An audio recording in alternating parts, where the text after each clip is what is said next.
მთელი კონცეფცია ხელოვნების არა კონცეპტუალიზმია, არა იმპრესიონიზმია, არა აბსტრაქციონიზმი. კონცეფცია ხელოვნების არის არაფერი. არაფერი არ არის. კონცეფცია არის უბრალოდ ერთი ძალიან დიდი აქტი გულსფერი. აი ერთი ჩაყუნთვა უსასრულობაში. იურა ბერიშვილი არის მთელი თავისი არსებით მხატვარი. არა პროფესიით, არამედ მთელი თავისი არსებით. დაბადებიდან მხატვარი და ხელოვანი. როგორია იურა მუშაობის პროცესში? ჩემთვის ძალიან ბუნებრივია მისი ეს მდგომარეობა, მაგრამ აბსოლუტურად სხვაგან არის თავის სამყაროშია. საოცარი ადამიანია, ჩემთვის ძალიან საინტერესო და ამოუწურავი და ძალიან გულწრფელი და ალალია და ეს ჩანს კიდევაც ყოველდღიურ ცხოვრებაში, მის ნამუშევრებში. ძალიან პრინციპული ადამიანია ზოგადად, ყოველთვის ჰქონდა თავისი ხაზი.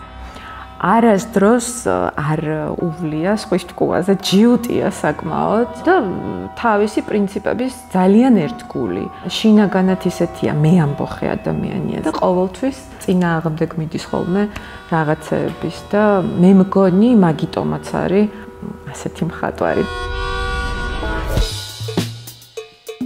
ძალიან საინტერესო გარემოში დავიბადე. მთელი ჩემი ბავშვობა იყო დაკავშირებული აი ამ სახელოსნოსთან, მხატვარ მამასთან, ძალიან ხარისხიან მუსიკასთან, ძალიან ხარისხიან ხელოვნებასთან, ადამიანები, რომლებიც უმოდიოდნენ.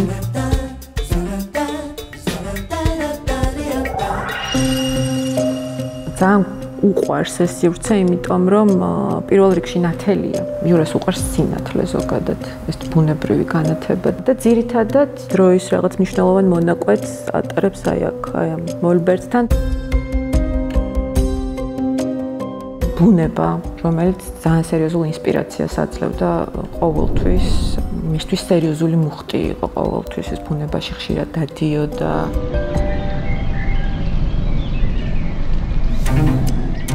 მუდმივად თავის შემოქმედებით პროცესს ახლდა ეს რაღაცა ჩანაწერების კეთება. რამოდენიმეს გავიხსენებ თუ შეიძლება, ეს პირველი არის შემოდგომის ქარმა, გამიქარწყლა გაზაფხულის იმედი. სულ ვფიქრობ ხოლმე, რომ აი როგორ უნდა მოვიდეს ეს აზრი შენთან. რაღაცა რომანტიული და ისეთი ეგზისტენციალურია. არის კიდე ბევრი, რომელიც ასევე ჩემთვის ესეთია გამორჩეული, მაგალითად ქვიშის მთლელები უდაბნოში. ხო, აი ესეც ძალიან მისტიურია და საიდან წამოვიდა მისთვის. არის კიდე ყველა გზა რომში მიდის, რამდენი რომია, ვინ იცის. და ბევრია ესეთი, რომელიც საკმაოდ საინტერესოა.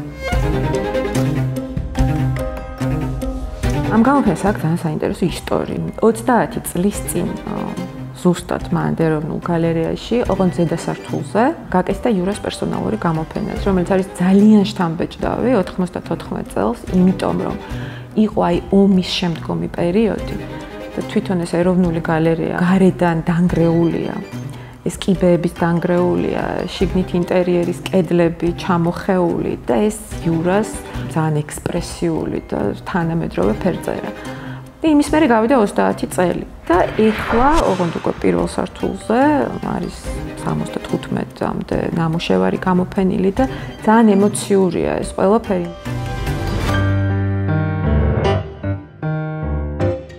ეროვნულ გალერეაში იურა ბერიშვილის ნამუშევრების გამოფენაა, რომელიც 4 საგამოფენო სივრცეშია გამოფენილი. ეს გახლავთ ერთგვარი ფერწერაში მოგზაურობა, ფერწერაში, რომელიც არის ინტელექტუალური, ემოციური, ღრმა და ჰუმანურიც.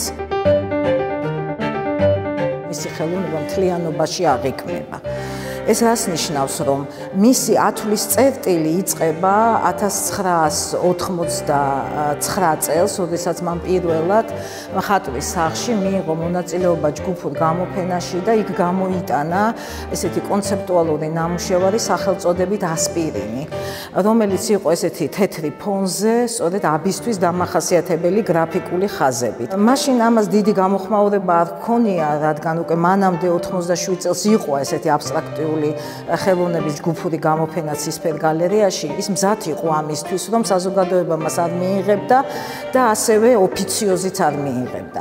ამის შემდეგ 94 წელს ის აწყობს ცისფერ გალერეაში, დღევანდელ ეროვნულ გალერეაში პერსონალურ გამოფენას და სადაც უკვე აქ ჩვენ თუ დავაკვირდებით იმ ვიდეო არქივს და ფოტომასალას, ვნახავთ, რომ ის იწყებს საუბარს ხელოვნების არსზე. სწორედ იმაზე, რაც მთელი მისი ცხოვრების, აი მთლიან ხელოვნებას გაყვება. ის ამბობს, რომ ისთვის მნიშვნელოვანი არ არის ფორმა, მნიშვნელოვანია შინაგანი მდგომარეობის ტრანსფორმაციის ვიზუალიზაცია და აი ამას მიყვება მთელი თავისი ხელოვნების მანძილზე. ხელოვანმა უნდა გააკეთოს თავისი მისია წარმართოს აი ამ მდგომარეობისაკენ, რომ მან უნდა დაინახოს ერთი დიდი აქტი, რომელიც შეიძლება რამდენიმე წამი იქნება მის ცხოვრებაში. მაგრამ ეს აქტი გადააბრუნებს მთელ მის არსს. 97 წელს ის ქმნის ნამუშევარს ძენი, რაც გახლავთ ალბათ კვინტესენცია მისი ხელოვნების და აქედან ხდება განშლა სწორედ აი ამ მისი ხელოვნების, სადაც ის მონოქრომულ ფონზე რაღაც ერთგვარი რეპლიკა იაპონური პეიზაჟის და ძალიან ესე ტრანსცენდენტულობის, სულიერების ძალიან ესეთი ქვაკუთხედია და აქედან იშლება მთელი მისი ხელოვნება. ძალიან საინტერესოა ისიც, რომ აი თუნდაც ჩემს უკან ახლა ორი ნამუშევარია განთავსებული. პირველი ეს გახლავთ ყვითელი, თითქმის მონოქრომული ყვითელია და ქვემოთ გეომეტრიული ფიგურებია, რომელიც ერთგვარად ასე კოლაჟის პრინციპით არის აგებული, რაღაცა დრამატული არის და შინაგან დაძაბულობას იწვევს. მისი ლანდშაფტები არ არის გეოგრაფიული ადგილი. ეს არის მისი სულიერი ლანდშაფტების რუკა, ეს ძალიან მნიშვნელოვანია. აი მეორე ნამუშევარი იგივე, ვთქვათ, როგორ აკეთებს ფერების გრადაციას, არის ცისფერი ცა, ზღვის ლურჯი ფონი და ეს ხაზი ჰორიზონტი და აქაც ქვემოთ ეს უფრო მშვიდი და მსუბუქი ესეთი პასტოზური მონასმებია, რაც სტრუქტურალურად რაღაცა ტექსტურის შთაბეჭდილებას იძლევა. ყველა ნამუშევარში ის წერტილს არ სვავს და ერთი ნამუშევრიდან გადადის მეორე ნამუშევარში. ის არ ქმნის სერიებს, ის აკეთებს თანმიმდევრულად მიყვება და ყველა ნამუშევარი ერთი მეორიდან გამომდინარეობს. რაღაც მომენტში ელიტარულიც არის მისი ხელოვნება. ეს არ აკნინებს მას რაღაცნაირად კონცეპტუალური და ოდნავ ელიტარული. მისი ხელოვნება აი რაღაცნაირად რომ დავახასიათო კიდევ უფრო კარგად რომ გავიგოთ. ყველა მხატვარი არის ინდივიდუალისტი, რა თქმა უნდა, მაგრამ ეს განსაკუთრებულად იმ თვალსაზრისით რომ რაღაცა მარტოხელა ტრამალის მგელივით არის, რომელიც აი ამ თავის ლანდშაფტებში დადის, ზოგან მონოქრომულ თუ შეიძლება ითქვას ფერადოვან ლანდშაფტებში ფეხშიშველა დადის უსასრულობაში, უდროობაში და უსასრულობა კი მისთვის არის აბსტრაქცია.